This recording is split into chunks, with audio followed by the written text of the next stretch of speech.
Hello and welcome to the latest episode of the Wind Down Rewind, where we rewind the latest in entertainment and pop culture news. Thank you for joining us. I'm Eddie. And I'm Tammy.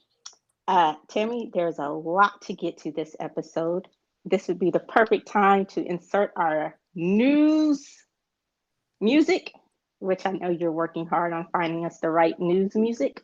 Yes, I am. It's all I do. You sound so convincing.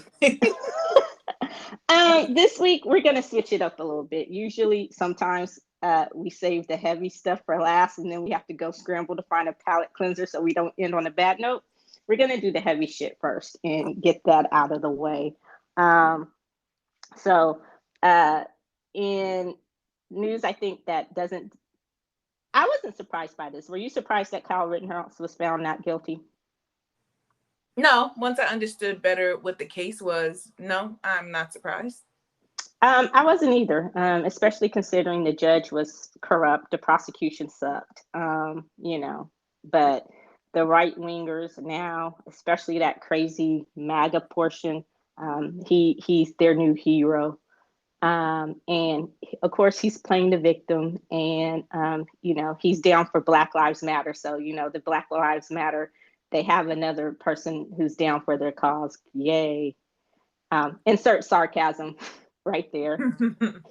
And then, do you remember that Charlottesville rally from like 4 years ago, when the former dude was like, "Oh, but there are good people on both sides."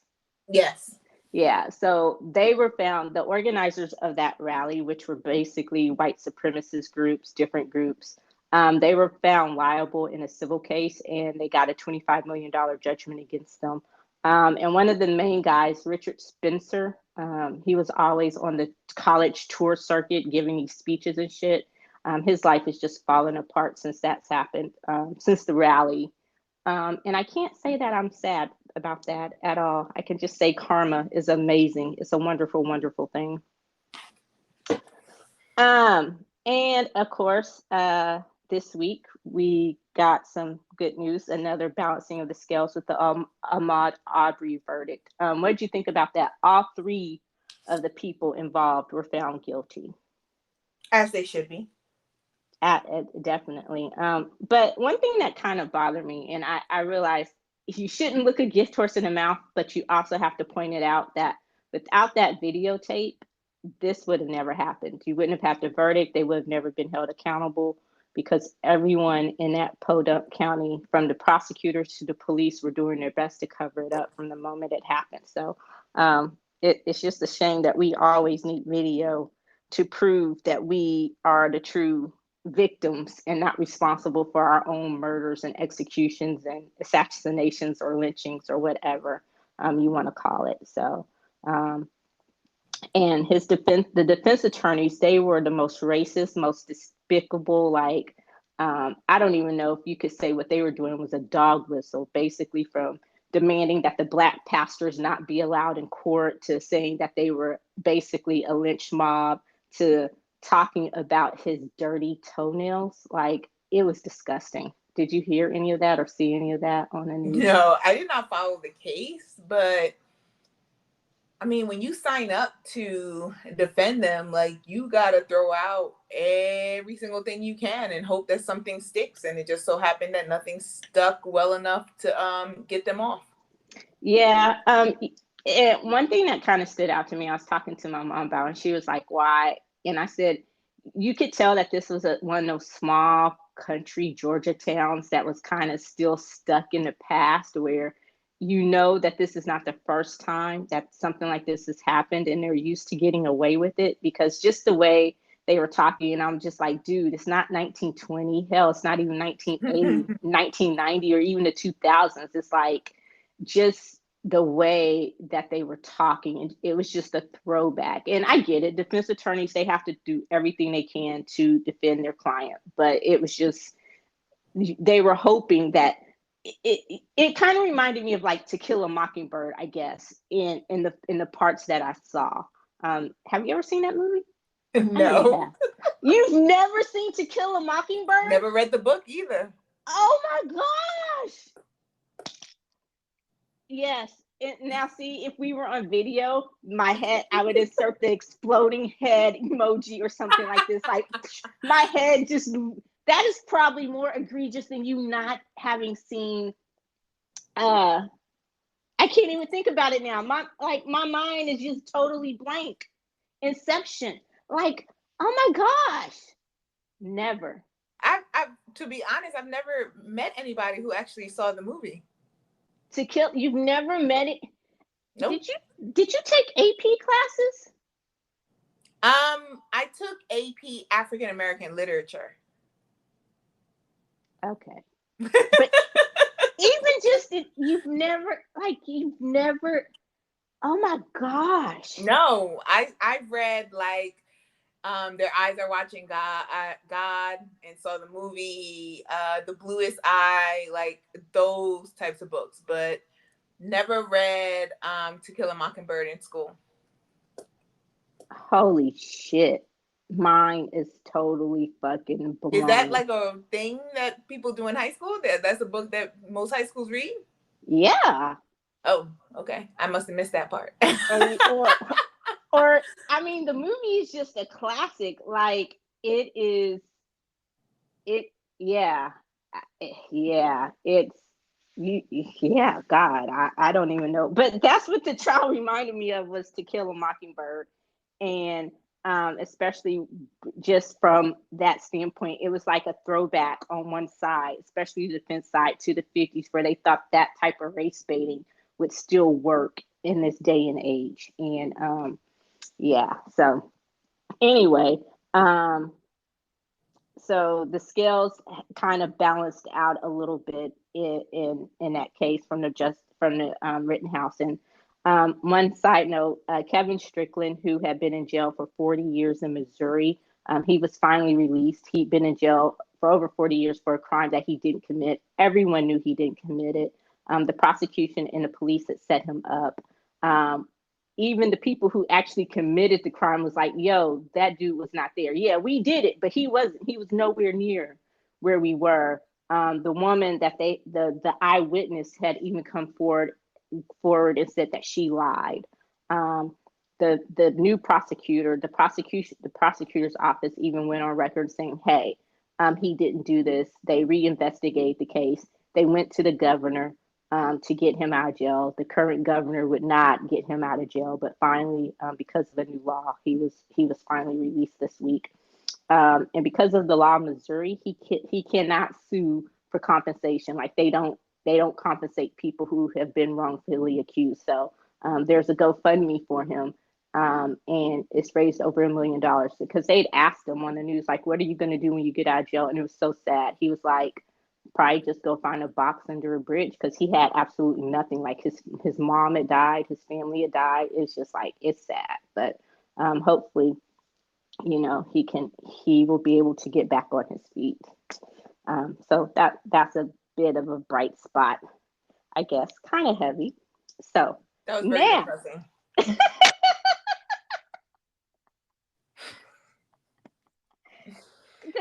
Can we get to the good, like happy news, please? you need a palate. Thank God we got that out of the way. Yeah, you need a palate cleanser now, right? Yeah, let's go to the palate cleansers, okay? Okay. So, Fast and Furious coming back for the last two movies in the OG franchise before they do different spin-offs. And Vin Diesel, a couple weeks ago, went public and asked The Rock to publicly come back for the last two movies. The Rock has not responded because the blood was so bad. Now cue the Taylor Swift song. You guys got bad. Let me stop. Okay. The blood was so bad between those two that he had said previously he would not return after he did his. I think the last one he was in was what, 8, 7, 8. 8. And so, do you think he should come back? Yeah. Go for it. It's a lot of money, and they'll pay you to come back. Yeah, I think he should too. I think it would bring it full circle, especially since you can say he'd been there since the series pretty much rebooted. Like when it really, like it rebooted with 4, but it really took off with 5. You know, the one where they were in Brazil, like that's still my favorite. That's still one of my favorite ones. Fast Five. Yep. Yeah. And so he had been in everyone since it had gotten a legitimate reboot. And you come to love and appreciate his character, Hobbs. And I love the Hobbs and Shaw spinoff, of course, because, you know, Jason Statham is my dude. Like, do not start with the Statham slander. I hear it. I see it forming in your mind right now for you to say something about Jason Statham. What? I loved Hobbs and Shaw. Okay, but I just feel like you were going to attack Jason Statham. You know, I get defensive about Jason Statham. That's my dude. You get defensive about a lot of people, Eddie. Hey, but none of them quite make the list like Jason Statham. That's my dude. Okay. I've seen every one of his movies. Yes, that's just my dude. I love Jason Statham. Okay, so I did like Hobbs and Shaw, and I would love to see it, especially if, you know I probably hold an unpopular take, but as I said when we reviewed the Fast Nine, especially if they do what they need to do and let Paul Walker's character go, like it's time. Kill Brian. Kill him. And you know what? You sounded like that should have been followed by a hashtag. Hashtag kill Brian in Fast and the Furious 10. Hashtag kill Brian. Again, Poppers and Winos. We still haven't found a name. I'm toying with Poppers and Winos. She's not a psychopath. She's really not. No, his character needs to die. He should have died. I forgot what film it was. Yeah. He died earlier. He should have died in 9 would have been the perfect time. 7 and 8 were too soon. Definitely 7 because that he was 7 was too soon. 8 I'd have been okay with. 9 definitely would have been okay with. Now he needs to die.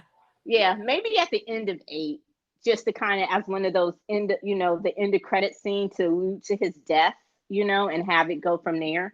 9, it really would have been serviceable, but 10 and 11, you gotta let it go. I'm sorry. May he rest, Paul Walker. Okay. So moving on from that, Ted Cruz and the right got their panties in a bunch over Big Bird and the Muppets being vaccinated. And so it just kind of made me, with the news that came out this week, made me wonder how they would feel about, the Muppets introducing their first, and I couldn't believe this, their first Asian American Muppet, Ji Young. So wait, you really couldn't believe this? I haven't followed the Muppets I know Big Bird, Bert and Ernie, but it kind of, and I guess the Muppets had always kind of been in our minds as progressive, but I've never really followed them that much to where once I thought about it, I was like, I'm surprised, but then on one hand, I wasn't surprised. But yeah, I was a little in shock that it took them this long to get an Asian American Muppet. When was the Beatles big? What decade was that? The 60s. Okay, so the 60s, right? And everybody said that was the British invasion, right? Yeah. Because the Beatles just completely took over the music scene. That is the same thing that we're living in now. We have the Asian invasion, or if you want to be more specific, the Korean invasion. Yeah. And so because it's not just an Asian Muppet, it's a Korean American Muppet. So the Muppets have, they're really good on being progressive enough to understand what is needed in the world. And so this is just another thing that they've done. They've done this before when they've introduced like Black characters. I think they had a Black character with dreadlocks at one point when the whole hair controversy was going on about Black people's hair and how it was unprofessional and everything like that. So I'm not surprised. I'm not surprised on the fact that they have an Asian Muppet, and definitely not surprised that it's Korean American rather than any other Asian country. Yeah, I'm not surprised that they have one. I guess I'm just surprised that it took so long. I guess, and like you said, because they've always been so progressive, I just kind of figured they have. But it's only recently that we've had the Korean invasion. It's only invasion is such a wrong word. I apologize, y'all. I don't mean it like that. But it's only very, very recent. They go along with the times. They're not going to introduce something that is not necessary or in society. I'm saying that wrong, but that's the best way I can say it. But now with how big like Korean culture is, yeah, they're gonna do it now rather than before. Because before, what do you know that was huge? That was from Asian culture. Well, just considering that, the United, and I guess, and I understand what you're saying. I get, just considering that the United States has always been considered to be a quote unquote melting pot. I just kind of figured that they would always have one, even if it was a secondary character, one that never got a lot of pub or attention, one that they pulled out. Look at me, I was about to say out of the closet. Thanks, Bert and Ernie. Um, every so often. Dang! Why are you throwing Bert and Ernie under the bed like that? Sheesh. My bad, Bert and Ernie. I mean, we all know what's the deal, but still. So I kind of figured that they had already had one, but but I am glad to see it. You know me, representation matters, and I love it. I have no problem with it at all. Um, and it's great. And I would say I look forward to seeing Ji Young, but like I said, I don't follow the Muppets. I'm not a that's I'm way past the Muppet age, but you They need to know. come out with an Asian Coco Melon because that's the biggest kids show nowadays. Like that show is still in the top 10 on Netflix. It ain't never left. So Wow. yeah, they need an Asian Coco Melon. That's what they need. So, and speaking of representation matters, I love this one too. Have you started watching Batwoman yet? No. So I guess in 2022, I'm just gonna have to add Batwoman to the list to try to get you to watch it because Probably. yeah, but it really has. Like last season was just a total series reboot, and it took them the whole season. And it, like I've said before, it got off to a slow start, but then about halfway to 2/3 through the season, it really um, gained its own identity with the new Batwoman and all of that. So it's continuing to kick up on all cylinders. It has gotten so much better. And they recently introduced legendary or iconic Batman supervillain, Poison Ivy, who is being portrayed by series regular Nicole Kang, who is Korean American. And her character, Mary Hamilton, is infected by, I guess, one of Poison Ivy's, I don't know what you would call it, buds, and she blooms or blossoms into the super villain. And they have their first unveiling last week on the I guess it's the winter finale or the fall finale or what have you. And she looked amazing as Poison Ivy, and she's done a great role of balancing her regular character Mary with the new like Poison Ivy, and you slowly see the transition of Poison Ivy taking over. So they've done a really, really good job with that. And I highly recommend everyone, especially my partner in crime or partner in podcasting, to watch the new Batwoman and check it out. So, what are you down with? Have you seen a picture of her? Yes, that's what made me want to add it to the newsreel was um reading. I read an article about it, and it had the images, and I was just like, that's absolutely phenomenal. Like, I love her costume. I love like she just seems to embody the character so much. She's the first Asian, of course, to play the character.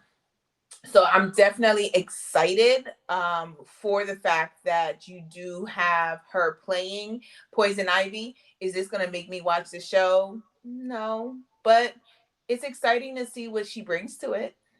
Yeah, like I said, I think I'm gonna have to check out the whole season and might add it to the list for like the summer. Give you time because it's really good, and I think that you should watch it. Didn't you like Arrow? I did. I loved Arrow. Exactly. Ha ha ha ha ha ha. No, like I did not like Arrow. I loved it. That's what I'm saying.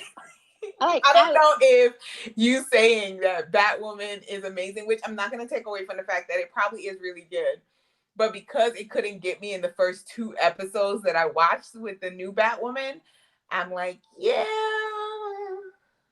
And see, and again, I figure I have to give stuff a chance. Like the pilot episode, and there were times like, yeah, like I said, the first half of the season there were times when I wanted to give up, but I was just determined um, to keep writing for, like I wanted it to succeed on so many levels because um, she is a woman of color, and I just felt like, okay, I owed it to that, and I'm glad I stuck it out.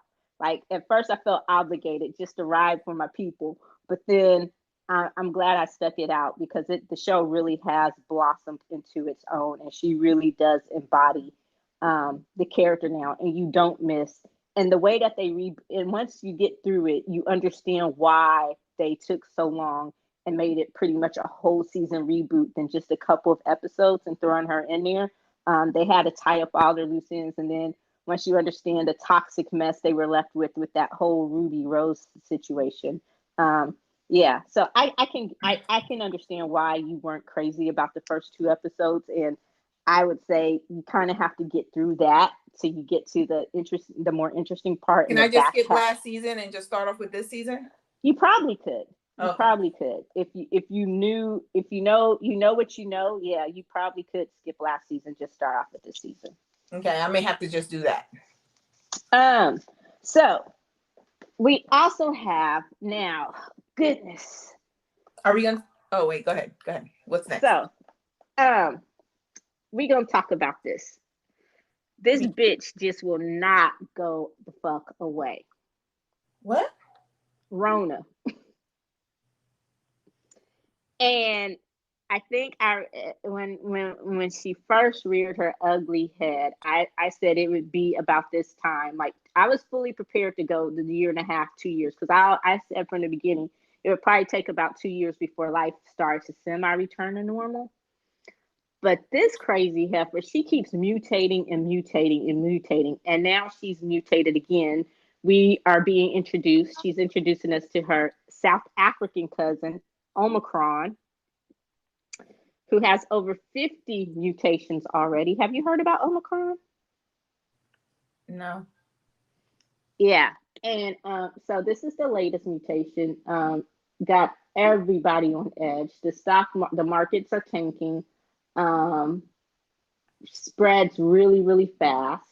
They've already instituted travel restrictions in and out of South Africa. Already showing up in different places. They don't know how the vaccines are going to react, if they're going to react to it at all. So they say it'll take about 2 weeks to figure out the vaccination status of all of this. But so with numbers already going up because it is the winter time, of course, and flu season and all of that shit. Um, Add to this other variant that seems like it might give that Delta bitch a run for the money. So just be on the lookout and pay attention for Omicron. And having said all of that, Lisa from Blackpink recently tested positive for the Rona, which I know you're not a Blackpink fan, but I like Lisa. I know who they are. I'm a Lisa fan. Yeah, even though those two songs were not the best, but I am a Lisa fan. I do wish her well though. I don't have to be a fan to have compassion and empathy and wish her well and wish her the best and hope that she gets better and that it's not a serious case. But also speaking of Rona, there have been a lot of people in the entertainment industry who, we're all entitled to our opinions and we all have our different views and belief systems, and I'm okay with that until you start trying to pull some crazy shit. We all, as adults, we all have choices to make, and all choices, whether good or bad, come with consequences. So, Letitia Wright in Black Panther 2, she was anti-vax, and I think because somehow she made it around the Disney vaccine mandate. I don't know what they did. I don't know about all of They that. just But I didn't know, require it of her. yeah. So she got hurt at the time. So she recently got hurt on Black Panther. She hurt her leg, and it shut down production for a little bit. But she went home to England. And so it just yesterday, not yesterday, I read it yesterday, but earlier this week, they announced that they are taking a hiatus for the whole rest of this year. So the next 6 weeks, they're done because her leg injury or her injury was more extensive than they thought. excuse me, but before that, there's question marks about whether or not she'll actually be able to get back into the country, even on a work visa, because of vaccine mandates and travel restrictions. Airlines are getting more and more strict about people who aren't vaccinated traveling because, again, you have all these freaking different mutations, and Omicron is the latest one that has people worried about what it could be. And, you know, uh, let's face it, this is probably, if people would do what they were supposed to do, it wouldn't be mutating like this. So I'm not trying to back shame, I'm just stating a fact. But we'll see. So they've already at first, Black Panther fans were very understanding. But you know how your people are, Tammy. So she was like this from when the pandemic first started. Mm-hmm. On her viewpoint, she's a conspiracy theorist, mm-hmm. but they still went forward with it. Mm-hmm. So now you're going to suffer the consequences of still keeping her in the movie, as well as the fact that she plays a huge role in the movie because you refuse to recast T'Challa. So because there is no recasting of T'Challa, Black Panther, now she's a huge part of the second movie, and now you're going to reap what you sow. Yeah, people have already, like, they, and like I said, people are entitled to their opinions, and I don't have a problem with that. We all have different opinions, we all have different viewpoints. But it comes a time where you have to say, I don't know. I just know that, they did decide to go ahead with her and cast her. And once people found out, okay, it's not just about her being having different viewpoints. It's the conspiracy theories. It's about, some people are already like, are you sure you want to go ahead and do this? And then now it's too late to go back and refilm a whole movie. And they're saying that this delay in production will not delay, because it's not supposed to come out till like a year from now. It shouldn't delay the release date of the movie. But a lot of people are already calling for her to be like, yeah, dude, no. Like, let this be a one and done with her, especially if it's going to be this much trouble. Oh, they gotta let her go. You gotta let her go. You can't bring her back again. Like, this is the second time. She's a horrible choice. And the fact that you built a movie around her, if there's a Black Panther 3, you gotta let her go. She's also gonna be blamed if Black Panther 2 sucks.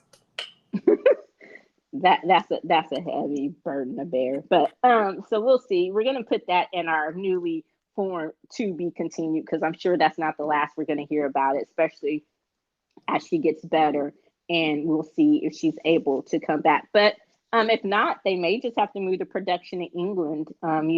Disney has a studio in England, or Marvel has a studio in England. Maybe they'll move the production there to finish up what they need to finish up with her. We'll see how it goes, but that's a lot. So, and she's not the only one. There are a lot of stars getting canned, I guess, because of vaccine mandates, or losing their jobs, or quitting their jobs because of vaccine mandates. You had Rahman Dambar, who was an OG series regular on the show 911. Did you ever watch that? He played Angela Bassett's ex-husband. What? Did you watch 911? No, but I know what you're talking about. Yeah, he played Angela Bassett's ex-husband, the one who, they get divorced because he's gay. I know nothing about the show. I was explaining to you about the show. Just but even if you explain it, it's not going to mean anything because I don't know anything about the show. I'm just telling you, giving you some backstory. Okay, go ahead. I felt like the turkey at Thanksgiving dinner. Like, who died? Yeah, I felt that cut me. That looks like gobble gobble. Technically, the turkey died like at least 3 weeks before turkey. Go ahead, Eddie. My bad.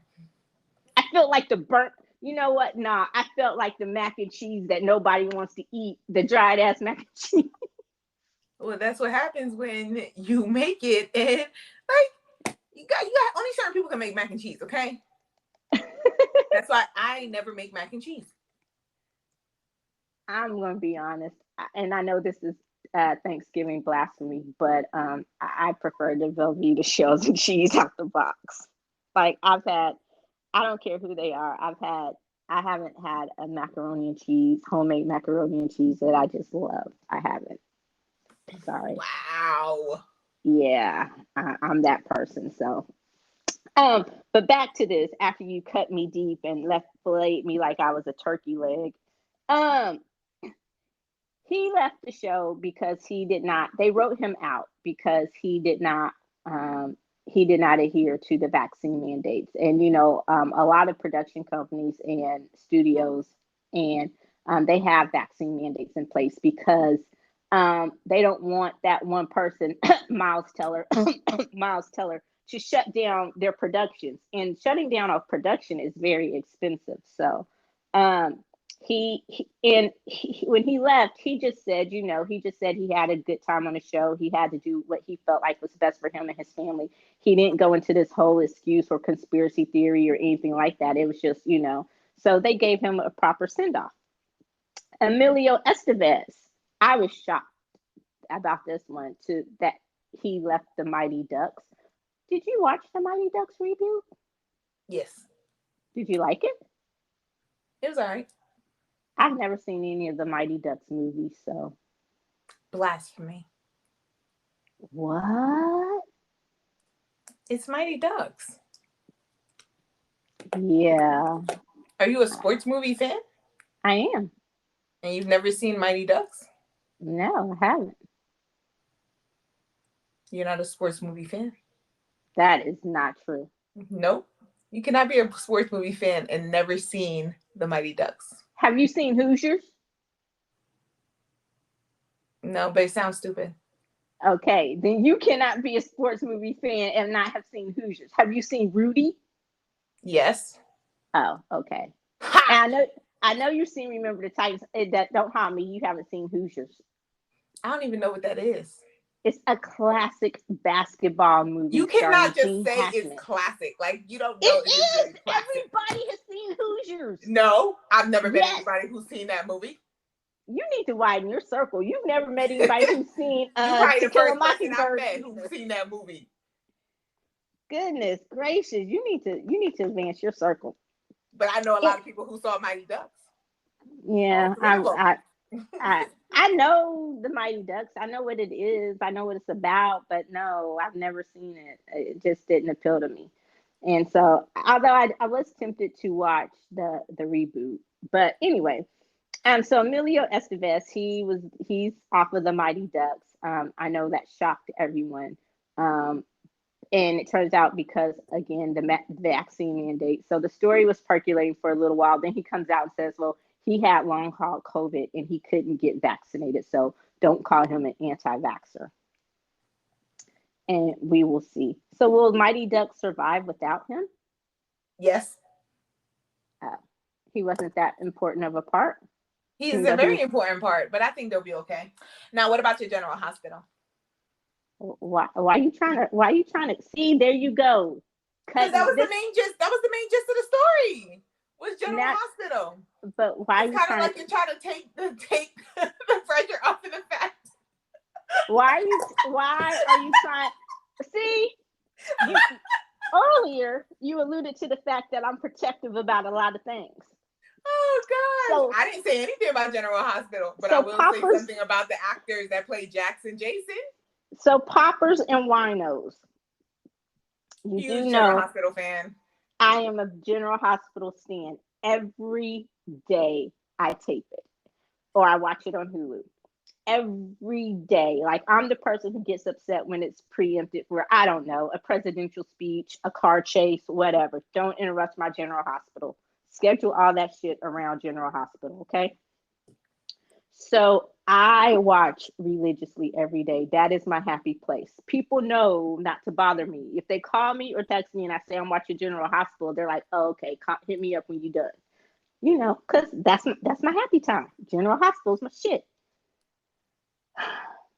Two of them, I can't say two of my favorites. I'll say one and a half of my favorites have been let go. Um, who do you want to start with? They weren't Because let go. They decided to leave. one is more complicated than the other. So who do you want to start with? Which one is more complicated? They both decided not to get vaccinated and they both lost their job. It's not that simple. Which one do you want to start with, Jax or Jason? Oh, it's not that simple? Okay. Which one is least difficult? Jason, Steve Burton. Okay, go for he's it. played Jason off and on since 1991. And he caught Rona, I guess, in August. And so it was like, oh, okay. And then so I'm gonna tell you how I figured out before the news broke that something was wrong. They went to Cassadine Island and they were in a tunnel and it collapsed. And it collapsed on Jason. And you're thinking at the end of the show, because it's Jason Morgan, nothing takes Jason Morgan down. You're thinking at one point during the episode, you're going to see him come out and be like, oh, he escaped through this tunnel, right? A couple of episodes went by. I'm like, where the fuck is Jason? Jason can't be dead. And then I'm like, whoa, are they playing this off? And then it came out that he was let go because he did not adhere to the vaccine mandates. And I'm like, okay, it hurt. And I was surprised. It hurt. I was not surprised that that's necessarily his stance. But I like Steve Burton as a person and I like the character. You know, again, he's entitled to his different beliefs or whatever. So Jason will no longer be on General Hospital. And I'm sad. No. Steve Burton will no longer be on General Hospital. Do you really think after all Yes. the times that he's come Yes. and gone, you think they're going to recast Jason? Yes, I do. I think they're gonna take a couple months, maybe even a year, and then Jason is gonna come back with a new face. Okay, but here's the thing. And when they did that with Billy Miller, I was okay with it. What I was not okay with was them trying to completely change the character. And I guess you get why they did that. So if you're going to recast Jason again, you need to A, find an actor who is as capable as Billy Miller, but B, do not totally try to change the character and who he is. That's my take on that. I'm not opposed to it because it is soaps and it happens all the time. But yeah, given how iconic he is and the character and the actor who's played him all these years, you would have to take a little time to do that. And considering that he did basically leave on good terms, aside from him choosing not to get vaccinated. Okay. Now the next one, Ingo Rademacher. That one is more complicated in the sense that he is a full-on MAGA asshat. And yes, he did choose not to get re-vaxxed or get vaccinated. And he's all about those conspiracies and all of that stuff. And he's always posting that shit. But what complicated him, Jax didn't even get a proper send-off. It was just like Jason got a send-off. He got a full storyline. One day, Jax was front and center of the whole Nina, Sonny, Carly story. Next thing you know, you haven't seen Jax in weeks. And then all of a sudden, he just shows up one day and he says, I'm going back to Australia. But what also further complicates this is that Ingo Rademacher, retweeted or he reposted or he posted some transphobic shit all over his social media feeds. Given the fact that one of General Hospital's stars is trans, that didn't sit well with her and many of the co-stars. So again, and then he J.K. Rowling it. He doubled down on it. Then once the fans start coming in, he comes back and he's like, well, I wasn't talking about you specifically. I think you're a beautiful person, blah, blah, blah. And then he goes back, but this man or this woman or whatever. So it was kind of like that underhanded, I'm sorry, but not sorry, or that I have that one trans friend, so I wasn't talking about you, but. So that's the Ingo Rademacher situation. That's what made it more complicated. That he's transphobic? Huh? That he's transphobic? Yeah. That doesn't make it more difficult. That just means he's transphobic. It did. It made his departure more complicated, and yeah. So it made the story more complicated than just him not choosing to get vaccinated. So, like I said, and then but he would have been let go because he refused to get vaccinated. It's just an additional information on that he's also transphobic. Yeah, and I think that it probably added to the fact that he did not get his character did not get a proper send off. I think it adds to that, and it also made the whole situation around him being let go. It added to that. I'm not saying that, so, and for a long time, I would be okay if they recast Jax or if they didn't recast Jax. Like, Jax is a character I can do without, especially since he really didn't have a big love interest, and he was always so annoying in all these years just hating Sunny. So if they do recast Jax, they need to give him a character transplant, like make him more interesting, because he had become really quite boring over the years to me, and had become one of my least favorite characters. And it had nothing to do with the actor's personal beliefs or anything like that. It was just the character himself. So our next one, Aaron Rodgers. Did you hear about him having COVID toe? Really? Really what? Go for it. No, I did not. So COVID toe is almost like frostbite, and it causes lesions on your toe, and it's supposed to be really, really painful. Eddie! What? Oh my God. It's COVID toe. I know people. Why are we talking about this? Because it's a follow-up to our whole. There's a point to this. Do you not trust me? Okay, but you don't have to explain what it is. For those who may not know, I did the research because I didn't know. So I figured I have to share. What kind of reporter would I be if I did not share? Okay, so now, and the Wall Street Journal, he said this on a podcast he was on. Then the Wall Street Journal picked up the story. They reported it went wide. So then once it went wide, Aaron Rodgers has COVID toe. He got mad, and he said that the Wall Street Journal owed him an apology for lying on him. But that's what he said. And so he went on a news conference, and he basically showed his feet on this press conference that he didn't have COVID toe. He just has a fractured toe. And the Wall Street Journal owes him an apology for lying on him, although that's basically what he said, because he was joking around about the COVID toe. So, and my question was, I wonder if he even heard of COVID toe, since he doesn't have it, from his new BFF and resident medical advisor, Joe Rogan. And, Joe Rogan is the dude who says that he can self-filate.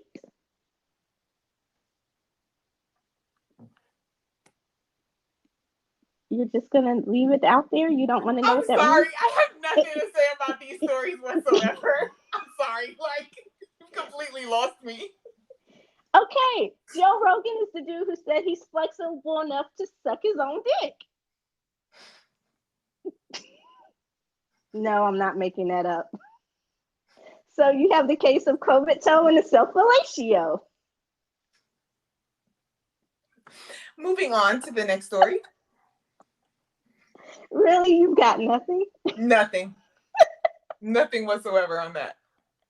Camel toe and self felatio? Nope. Nope. Well, I thought it would have made more sense if he said he could lick his own ass, and maybe that's why he's always so full of shit. But never mind. Okay. I like that. I think that would be a great title. COVID toe and self-felatio. absolutely not. Nope. Not going there. That's all you, Eddie. That's all you. I am not co-signing that. Okay. I thought that was so funny. All right. Moving on. So, we have another palate cleanser. Adele, 30. What did you think? Boring. Blasphemy. It's boring. Why did you think it was boring? Because I listened to it once and never once did I was like, that's a good song. Like, I didn't even realize it ended. Like, it just repeated and the songs were playing again. And I was just like, wait, did I hear this one already? And then I looked and realized that the CD had finished and nothing stood out to me. Wow. Oh, wait. Let me rephrase that. There were some songs on the second listen that I was just like, oh, okay. But majority of the CD was boring to me. Wow. It was blah. It didn't. I didn't connect with it at all. Wow. On the other hand, I loved it. I thought it was honest and emotional and heartbreaking, and the song I loved I Drink Wine and the song to her son, which are probably two of the most popular ones. I also gosh, I should have wrote it down. But it's been on repeat for me nonstop. From the moment where she starts off with I throw flowers at my own grave. I'm like, oh shit. So it's just like it's one of those heartbreaking CDs where sometimes you just gotta hold yourself accountable for your own heartbreak and realize that we are the ones who break our own hearts, and that's necessary to in part of our journey. And so, but we're knowing that along with her trying to go on her journey through self love, she's also responsible for in a way breaking her son's heart. That just kind of that hit me. I was like, oh, so I loved it. I thought it was just like one of her most raw albums yet. And we talked about this, and I thought so. I can't remember where I saw it. I think I saw this on Twitter, and someone was like, 19 was all about self love, was first love. 21 was unrequited love. 25 was about new love, and 30 was about that grown up self love. So I just happened to love it. I thought it was really good. Um, so I guess that's one of the ones we're going to agree to disagree on, huh? Yes. What did you think about Monster X? I love that CD. I thought it was really, really good. I did too. I was surprised it wasn't the full English one that we had been that comes out next month. Yeah, that we had been teased to believe it was going to be, but it was still really, really good. I think this was the one that shows that hey, they can do it as a quintet, which Shonu in the military. Now, as more and more of them start to go off to the military, I would be interested to see what happens, and how they're going to do that. I personally would love to have to have Honey and I Am do a CD together. I think that would be amazing. I love them together, especially since they write and produce a lot of Monster X's stuff. Anyway, so I would love it. Now, speaking of military, let's get this out the way first. BTS. They've officially applied for military exemption, which means that they will be able to perform together until next year, as the seventh. And the General Assembly in Korea recently met to decide whether or not to fully exempt them. Not just them, but the thing that they're working on now is artists who have, I forgot how they phrased it, but certain artists who would be able to swap military service for volunteer service and charity work and that kind of stuff. and I've long said that BTS, they deserve an exemption. Fairness isn't sameness, but it wouldn't be the first time that this has happened. I think Yo-Yo Ma, who is Korean, a famous cellist, he was exempted from the military. So it has been special exemptions in But cases before. he's a musician. But It's different from being an idol. they're musicians too. And No, they're not on paper.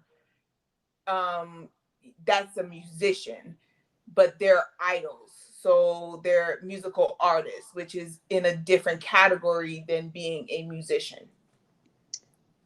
That's splitting hairs, but here's the thing. Again, considering what we just talked about, the British invasion, what BTS has done for South Korea, Korean culture, because let's face it, if it weren't for BTS, K-dramas wouldn't be as popular as they were. Korean culture as a whole, and especially pop culture and their entertainment would not be as popular as it was.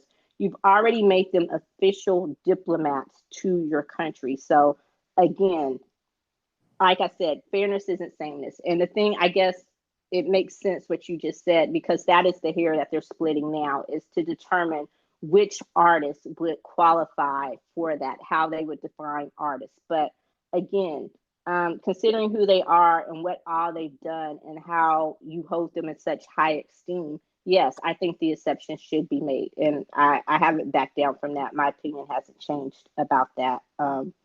So we will see. I guess we have to put that in the to be continued category, because I'm sure as the year progresses, and we'll see what happens.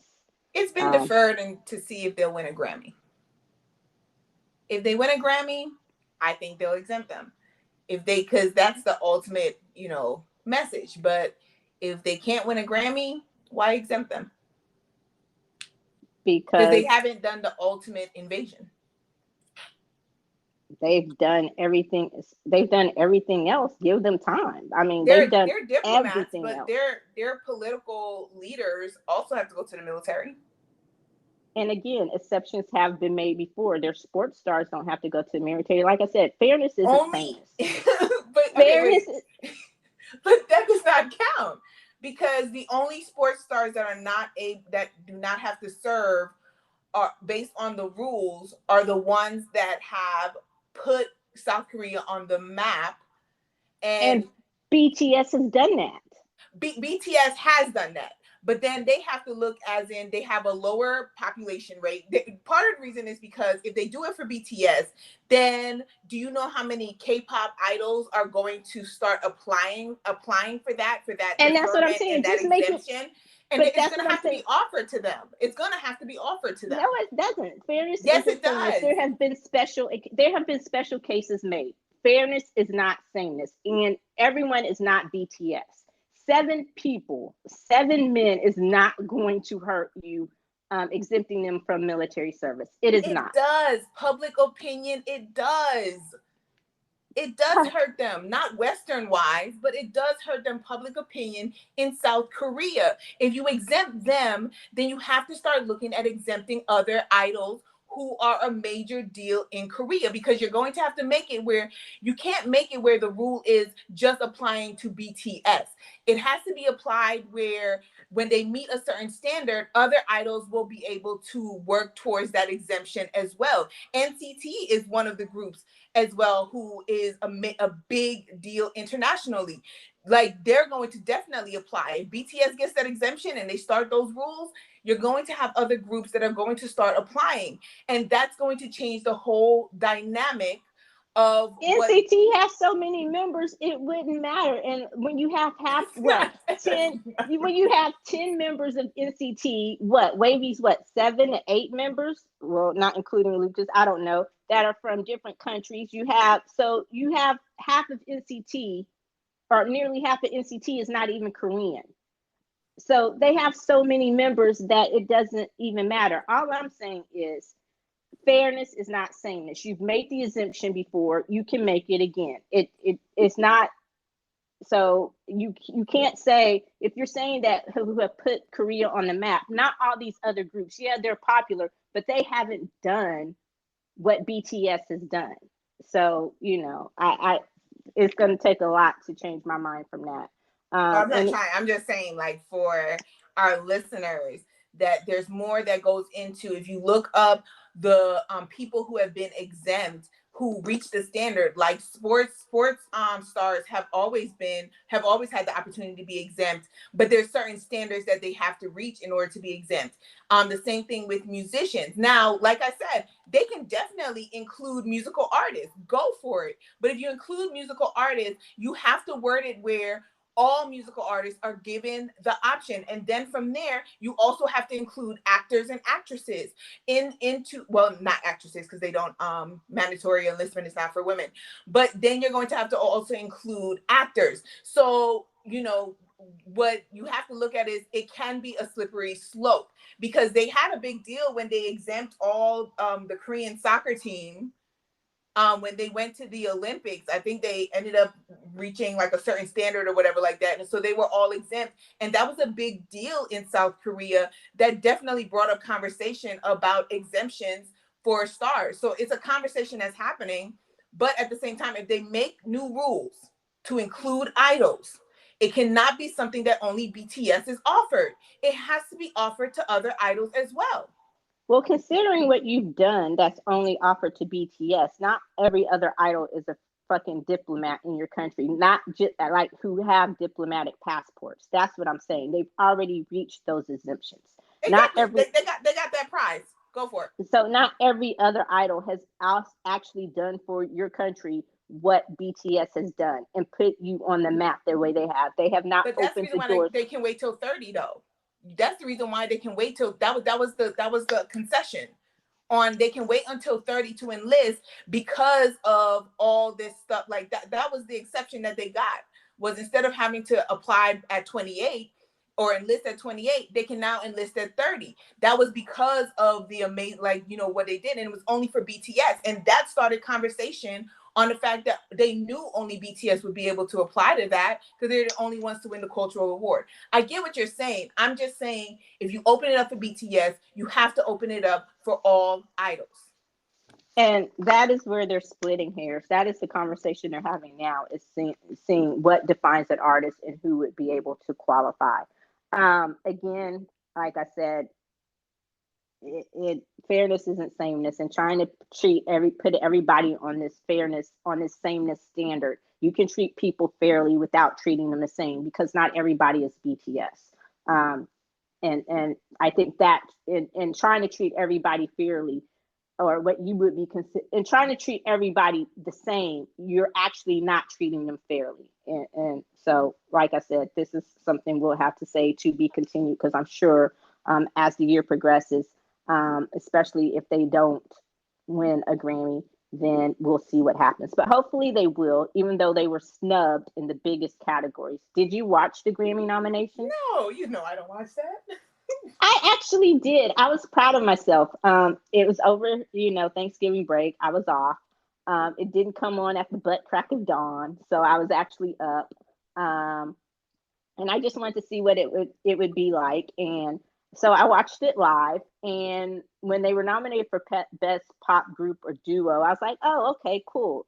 But again, they were left out of two major categories that they should have been included in, and that is Record of the Year and Song of the Year, or Best Song. And considering how there were two songs that pretty much dominated the charts the whole year, it should have definitely been included. Olivia Rodrigo's Driver's License dominated the first part of the year, and then Butter took over and dominated the second part of the year. And for it not to be recognized in either of those categories, I think it's just blasphemous. Like, I was like, okay, the Grammys wants to tout how it's so much better, but again, it's like it's back on that bullshit. So we will see what happens. And also, Drake was a big snub. He didn't get nominated for Album of the Year. And I know you're not the biggest Drake fan, but Certified Lover Boy was amazing. I love it. So, but Kanye West Donda was nominated, and he was like a last minute submission. Ooh, Kanye West gonna throw that in Drake's face. No, they actually made up. They squashed a feud. Oh, that's so cute. Kanye trying to get his family back. He going on 5-minute Instagram posts talking about now how he wants to keep his family together. Kim is done. She done moved on to Pete Davidson. She ain't worried about you. So yeah. But Anybody else know? Casey Musgraves, who had a great album, she was left off of country and pop categories, even though I think this was kind of like her Taylor Swift crossover album. And that was a big surprise. I'm not crazy about them, but I understand the year that they had. Machine Gun Kelly was snubbed for rock. And like I said, I'm not the biggest Machine Gun Kelly fan, but his album was supposedly really good, and he got a lot of airplay, so he probably should have deserved that mention. Polo G for Best New Artist. Ariana Grande, big snub.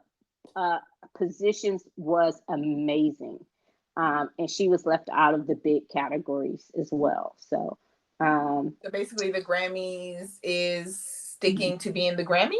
Yeah, the Grammy gone Grammy. Grammy's gone Grammy. Yeah, like Grammy's gone Grammy, because what you know, I mean, I don't listen to none of those artists, but I do know that they're big deals, and I agree with you with the whole BTS thing.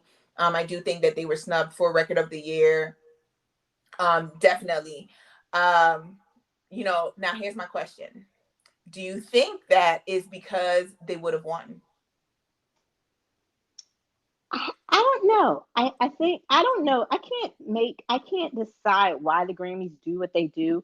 I think that even though you're bringing in new blood, you still have kind of like the Academy Awards. You have a lot of old school purists, where we were just talking about what music is, and I think boy bands don't generally tend to get a lot of respect when it comes to the Grammys, and especially an international or foreign boy band. So it may well be that they just don't want to give them the recognition that they deserve. But again, while not giving them the recognition that they deserve, you will still try to use them and hype them up. Like they were like, oh, BTS is going to help us present, or BTS is going to present the nominations. And they did one. Okay. And they split up that nomination, reading out. Amongst them. Yeah. And so I was just like, oh, so you're still going to take advantage of how popular they are. And I bet you'll try to get them back to the States to perform. And, you know, so I think that it's a double-edged sword. I have an opinion. Uh-huh. Well, I always have an opinion. But yes, you do. So I feel that, and this may be an unpopular opinion, I feel that the reason why the Grammys can do this is because BTS allows them, because the Grammys knows that that is their ultimate goal.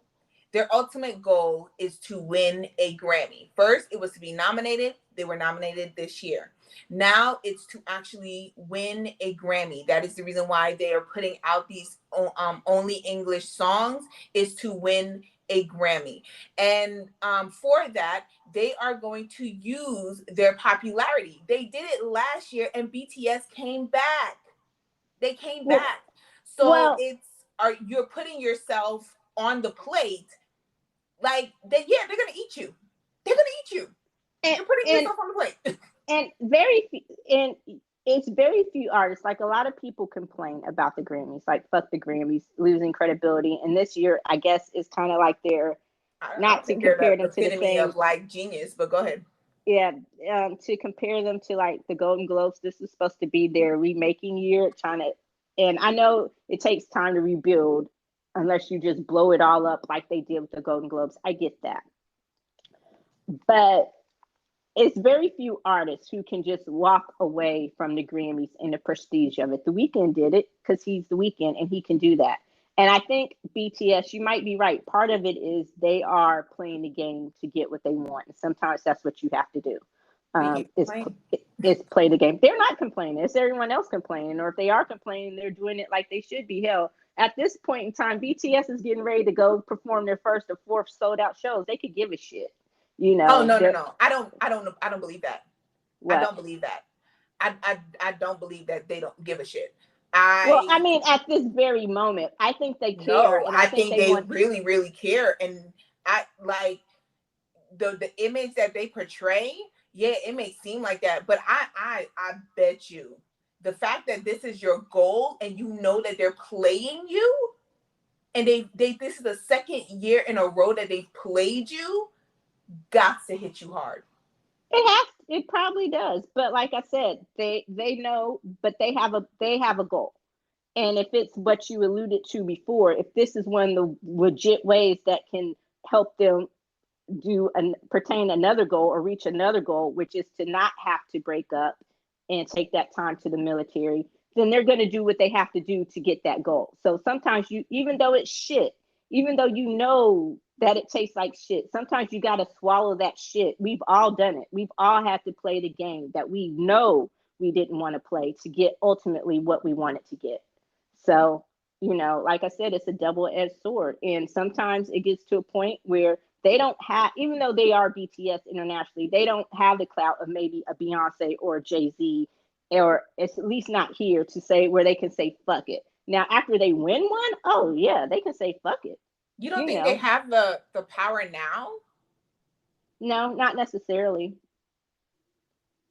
They might have, they don't necessarily. I think what it would give them is a sense of legitimacy. As much as it's kind of like the Oscar. As much as you say it's fucked up, like Leonardo DiCaprio, he was Leonardo DiCaprio, still one of the best actors in the world of any generation, one of the best. But he still somehow didn't have that legitimacy until he won that Oscar. Like Susan Lucci, daytime Emmy Awards. You may not have been an Erica Kane fan, but everyone knew Susan Lucci got snubbed year after year after year.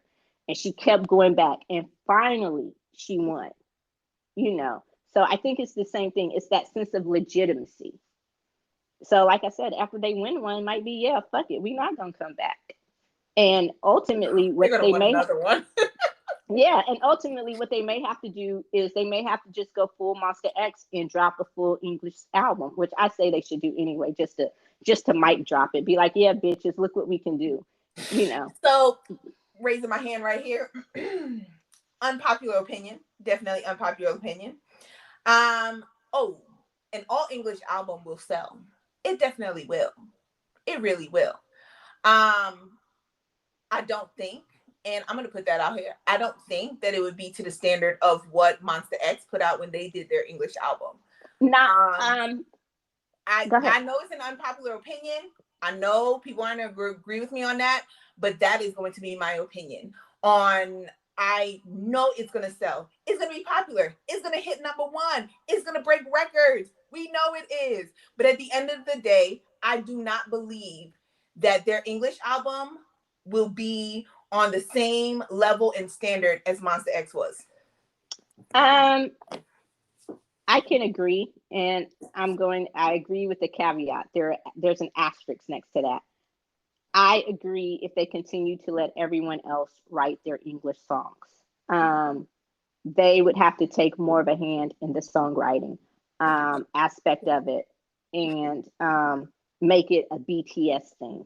Um, so if it's just them doing a bunch of songs from everybody else that they're doing just because they think they would be popular, um, yeah, like I liked Dynamite, I liked Butter, Permission to Dance. I get what it was, I get the mission behind it. It's catchy, but it's not my favorite. It really isn't, and I know that's It's probably forgettable. unpopular, I'm but sorry. it's like, It's forgettable. it's a song that, okay, when it comes on, it's not a song like Butter I can put on repeat and just jam, you know. The original version, the Megan Thee Stallion remix, same thing with Dynamite. Permission to Dance is a song that, okay, if it comes on and I hear it, I'll be like, oh, okay. And it's a catchy little thing, but after it goes off, I'm like, oh, okay. Or it's a song that if it comes up on a playlist and I'm not in the mood for it, I'll skip it.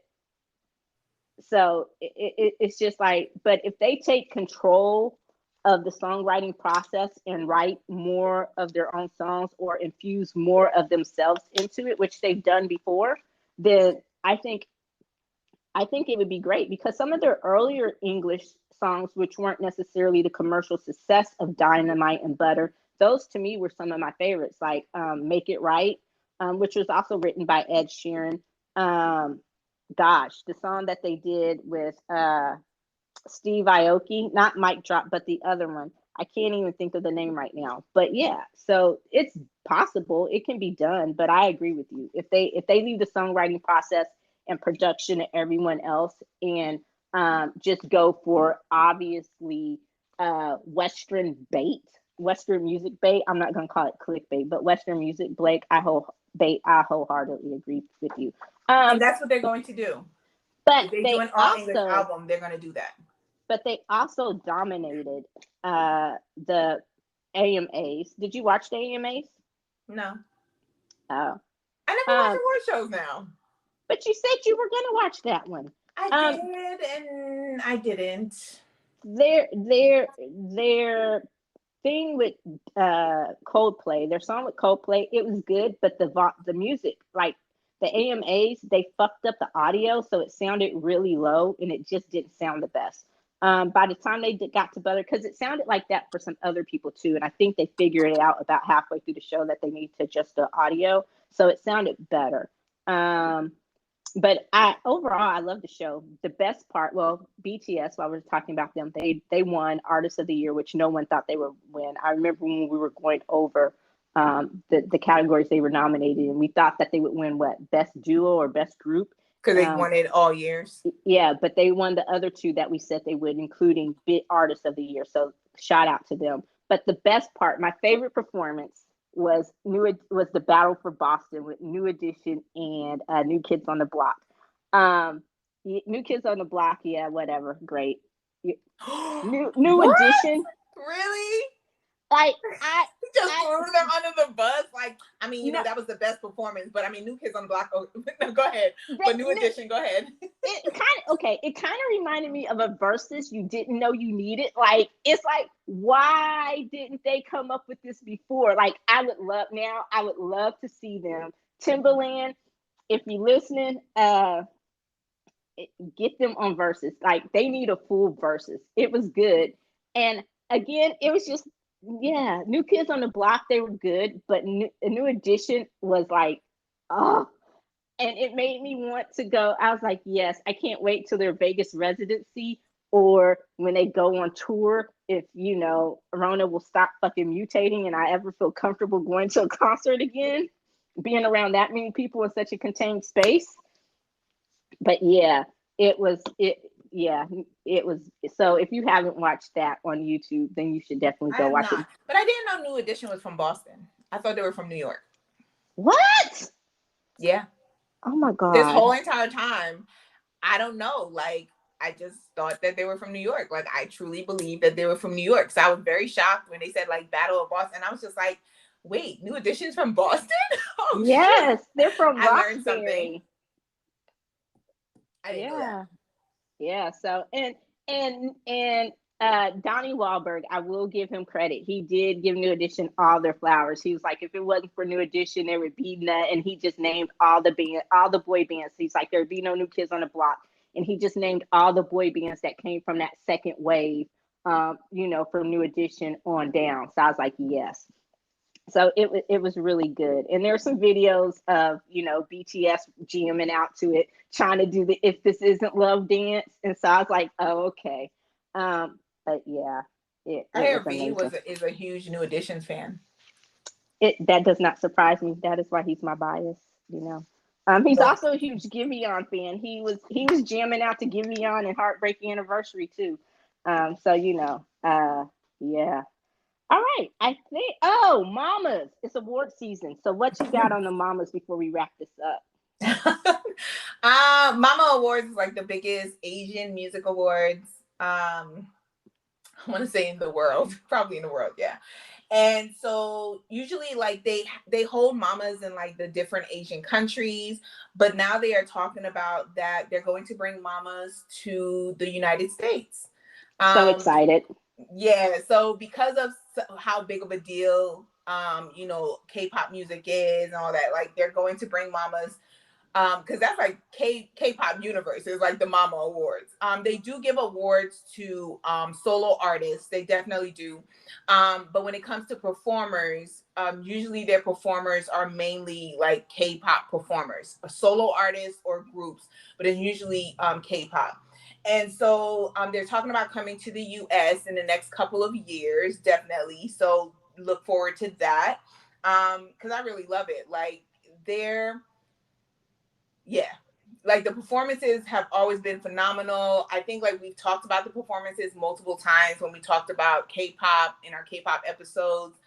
Don't make me want to go pull out that BTS one from 2019. We talked about that. The fourth generation have dominated for the performers list for the Mamas 2021, which is a big deal because I don't think it's a strong performers list, but you know, what do I know?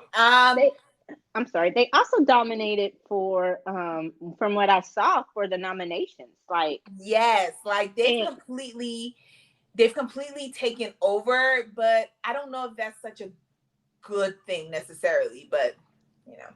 I was surprised. Now, I understand BTS because they really didn't release anything. Like, they released Life Goes On last year and that was it. But they only released like 2 singles this year. So I'm not surprised that they really didn't have a strong nomination for the Mamas. And we just spoke about where their focus has been.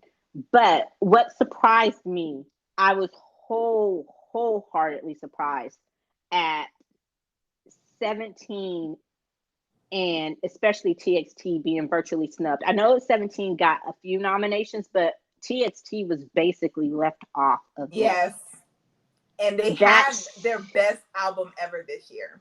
That shocked the shit out of me. They did. Like, and I like Enhypen. I didn't think I would. I remember I was the one saying, hey, I'm not going to fall for Enhypen. I'm not falling for it. But I did. I like them. But do I like them more than TXT? Absolutely not. Do I like them more than 17? No. Stray Kids, I like Stray Kids more than you do. Again, I'm virtually a soloist. Like I'm still on that K R&B hip hop tip. That's my happy space. That's where I live. But I know some of the groups. But yeah, so I was really shocked when I saw this list. But the nominations list, but then when you look at the performers list, like BTS is not performing, 17 is not performing, Monsta X isn't performing, Twice isn't performing, and these are some of the biggest groups. NCT will be performing, 127 and NCT I believe will be performing. Wavy is not performing, even though Wavy came out I think with like a mini album or something like that this year, but we all know what that's about. But yeah, so it was very, very surprising on the performers list. You got a whole bunch of fourth generation, and it's kind of like, is this like a new age where we're slowly letting go of third generation the way that we did second generation? Like, how does that work? Because Twice is still the second biggest girl group for K-pop, and but we shall see. We'll see how the performances turn out. I don't see promise, but yeah. And I won't be watching, so I'll just be watching on YouTube like a normal person. We will chalk this up to TBC, a conversation probably to be continued on our K-pop or our end of year. We need to find something to call it because, well, I guess K-pop works for K-pop culture. Because I know we're going to also be discussing K-dramas and movies and stuff as well, besides the music. So that's probably a conversation that we'll wrap up on there, how the Mamas turn out and all of that. But it is the kickoff of award season, not only for Asian music and the Asia Awards, but also here. The Grammys, the Oscars, all of that is coming. So we will definitely have a lot more. But is there anything else we have on this episode of Camo Toe and Self Felatio? Okay, I'm sorry. I couldn't resist. I promise I will not name it that. Hello. Oh, so this is a quiet seed. Is that what you're doing at the end? I just don't know what to say. I have nothing else to add. I promise. I promise. I promise. I promise. I put it on Juanita. I will not name the episode that. Oh, it don't matter. Go for Nah. It might be a play on that, but it won't be that. No, I'm joking. Okay, maybe kind of sort of. No, but are you done? it. Yes. That does it for this episode of the Rewind. Insert news music here. Please be sure to listen, like, follow, and comment on Apple Podcasts, Google Podcasts, and or Spotify Podcasts. You can also keep up to date on the latest in entertainment and pop culture news, as well as other amazing kernels of pop culture goodness at the Popcorn Wind Down. That's it. That's the plug. Pop, pop, pop, pop, pop, pop.